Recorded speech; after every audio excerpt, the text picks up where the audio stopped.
For today's video, pupunta tayo ng supermarket para bumili ng panlumpiang toge. Ito ang kailangan, giniling na baboy, lumpia wrapper, toge mixed veggies, at saka tokwa. Babayad na pala tayo, 1,500 yen na napamili natin. Ihahanda ko na bago ko simulan ng pagluluto. Maghihiwa ko ng kamatis, sibuyas, at saka bawang. Ito nga pala yung toge mixed veggies, meron dyang repolyo, carrots, mushroom, at iba pa. At sinunod ko ng hiwain ng maliliit yung tokwa natin.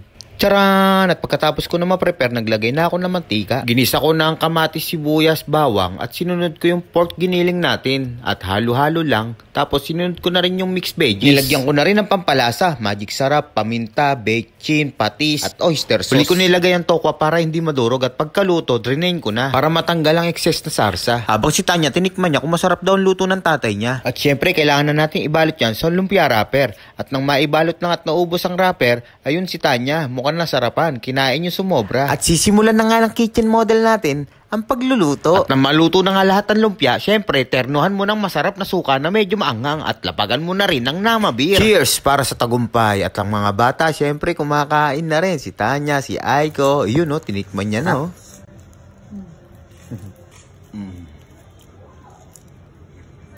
Kampay. Kung nagustuhan nyo ang proseso ng pagluluto natin sa lumpiang toge, please like, comment below, share for more videos. Thank you.